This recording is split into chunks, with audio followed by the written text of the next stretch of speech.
St. Petersburg, one of Russia's most popular cities, located in the very west side of the country, neighboring Finland and Estonia. Ever wonder what it would be like to visit this ginormous country, but because of its size, you never know where to begin? Well, you have come to the perfect place. Today, we are going to be discussing the top 5 places you should not miss out on while traveling to St. Petersburg. But before we jump into recommending some beautiful travel destinations, make sure to subscribe to our channel for more videos. Give us a thumbs up if you enjoy the video, and of course, hit that notification bell so you never miss a new upload.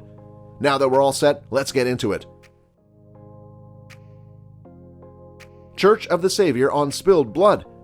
It would be a crime not to start with one of the most iconic and most recognized churches in the whole of Russia, Church of the Savior on Spilled Blood. Now, you might be wondering why it goes by such a long name. Well, the story behind it is quite straightforward. It was built in the late 19th century, early 20th century by Alexander III in memory of his father, Alexander II, who was one of the most significant emperors or tsars of Russia. He was assassinated in 1855, 2 years into the construction of the church, therefore the ending of the name, On Spilled Blood. This is a Russian Orthodox church which originally was utilized as a place of worship. However, as time went by, it has become a museum and a monument in honor of Tsar Alexander II. So today, it is one of the most major tourist attractions of the city. We highly recommend booking tickets and spending approximately 1 hour exploring and admiring the incomparable architecture and beauty created over 100 years ago. Now, to talk a little bit more about the architecture, it is important to note that one other reason this glorious church stands out is because it still sustains the medieval Russian architecture style, which can also be referred to as the Russian Revival style, whilst most of the city is designed in Baroque and neoclassical architectural styles. This contradiction catches the eye of not only tourists, but even locals who pass by it on a daily basis. Consisting of multiple different sized domes and bright, vibrant colors, this church is not only mesmerizing with its exterior or how it's perfectly located next to the Gribodov Canal, but it is also fascinating by its interior design full of mosaics and murals. So make sure not to miss out on a truly magnificent experience while in St. Petersburg. Grand Peterhof Palace. Next, we have the Grand Peterhof Palace, or Peter's Court Palace when translated from Dutch. This is a massive area full of luxurious palaces and green gardens that might remind you of another palace located in Europe. Doesn't it look like the Versailles Palace built by Louis XIV in France? If you see the resemblance, you won't be surprised to find out that the Grand Peterhof Palace was created by Peter the Great, just after Louis XIV created his in the early 17th century. The Russian Tsar even employed some of the same workers to work on his palace too. For this reason, some also refer to the Peterhof Palace as the Russian Versailles. Peterhof is carefully planned out and structured with gorgeous gardens, the lower and upper gardens that offer 173 huge water fountains and multiple sculptures. Yes, the outdoor areas might be what attracts most visitors, but the palace itself is also extraordinary. With a guided tour, you will have the chance to explore 30 different chambers in this elegant and luxurious building. Firstly, Peter the Great sketched out the Mon Plaisir Palace, which literally translates to My Pleasure from French, and understandably this was the ruler's summer getaway. However, the version we are able to admire today was finalized after having taken inspiration from a visit to Versailles. The rest of the palaces were designed by Jean-Baptiste Leblanc, who was a very significant French architect.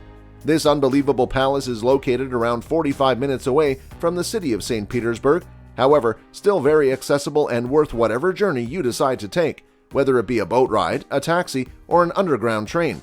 Tighten your corsets and practice your bows, as you will be immediately transported and completely lost in 17th century Russia. If you like this video, subscribe and leave a comment to let us know your opinion. River Neva. Now let's leave the ground for a bit. No, we're not flying anywhere. We're taking a little boat ride down River Neva, the river that flows 75 kilometers west from Lake Ladoga to the Gulf of Finland in the Baltic Sea. Therefore, it takes up a large part of the city of St. Petersburg as well as other small neighboring towns. But this doesn't mean that Neva only serves tourists to take guided boat tours down the river, but it is also related to many historical moments, such as the 1240 Battle of the Neva between the Novgorod Republic and Karelians and Finnish, Swedish, Tavastian, and Norwegian armies. The river has also witnessed the siege of Leningrad, which was a blockade from the German Nazis during the Second World War. Apart from these historical events, you can also find some important landmarks scattered on the banks of the river. One of the biggest canals is the Griboyedov Canal, that flows alongside the Church of Our Savior on the Spilled Blood, which we already mentioned. There are also smaller and shorter canals such as the Winter Canal that goes by the Winter Palace and the Hermitage Museum, but more on that later. Down this river there are many beautiful bridges you can take in too, such as the Kuzminsky Bridge, which is a railway bridge constructed in the year 1940. Big Obukhovsky Bridge is a more contemporary bridge that is gorgeous during any time of the day, but is highly recommended to visit during the night as it shines bright down on the river. Unfortunately, as expected, many rivers cause natural catastrophes, and Neva is no different. Some of the biggest floods occurred in 1824, 1903, 1924, and 1967. It is very normal to have high tide flooding last for a week or sometimes up to 2 months as well. So it is possible to do a sightseeing tour just by sailing on a boat on Neva in order to appreciate the extraordinary architecture and St. Petersburg as a whole. Book a guided tour with food, drinks, and music and make a wonderful day or evening out of it. Peter and Paul Fortress. Moving on to another Peter the Great creation, we have the Peter and Paul Fortress, or Petropavlovskaya Krepost, which was built in the year of 1703. This is truly an extraordinary building that is gorgeous from the outside and is highly recommended to be admired during sunset. It was originally created to function as an area to protect the city from foreign attacks. However, in the 20th century it was turned into a prison and was also utilized for executions during the Bolshevik Revolution. So besides the fact that the Peter and Paul Fortress acts as an important landmark in Russia today, as many Russian czars like Peter the Great himself and Alexander III are resting here, it also carries a heavy and dark story behind its walls. The fortress is a combination of beautiful green gardens and different buildings. However, the Peter and Paul Cathedral is probably what attracts most of the attention. What is very particular about this cathedral is the way it's designed. When compared to other churches and cathedrals, even just the ones we have discussed today, it is truly peculiar and differs in style from classic Orthodox churches. It was also the very first in the city to ever be built using stone, and it is also the tallest building in St. Petersburg as it reaches a total height of 120 meters. Apart from admiring the architecture and wonderful gardens, here you can also visit a museum which tells you all about the history of the city of St. Petersburg. We highly recommend putting aside a couple of hours on your itinerary in order to enjoy this extraordinary sight that will definitely leave you stunned. Hermitage Museum or Winter Palace. Before we wrap up, we have one final destination we would like to share with you. This is the Hermitage Museum or the Winter Palace. Located on the shore of River Neva, it offers an incredible view from the Palace Square, which is right in front of the palace or the other bank of the river.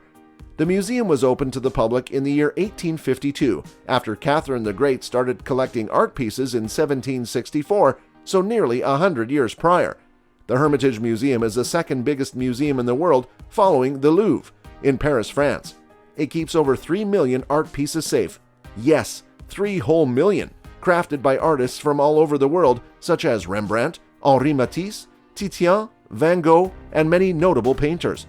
They are all divided in separate buildings, and just to walk through all the sites, it would take you at least 5 hours, so we highly recommend making a day out of visiting the Hermitage Museum. However, if you have a shorter trip or are not an art fanatic, then you can simply visit the main and central part of the gallery, which is the Winter Palace. Today, the palace is occupied with art. However, back in the 1700s, it functioned as the official residency for Russian rulers. The reason it is so grand and glamorous is so that it could reflect the greatness of the Russian Empire. With nearly 2,000 doors and windows, up to 1,500 rooms, and over 100 staircases inside, combined with the Elizabethan Baroque-style architecture utilized for the green and white exterior, it truly does tell the story of the country quite precisely. So do not miss this must-see. If you are on a time crunch, at least appreciate its incredible exterior from afar, and make sure to capture some incredible memories as well. And unfortunately, we have now reached the end of our video. We hope you enjoyed discovering more about this lovely Russian city and all it has to offer. Don't forget to share your thoughts down below, and also let us know what landmark you are most excited to explore and why. Now, we will leave you to the discussions in the comments section, and we will see you next time in another country. Thank you for watching. Bye-bye.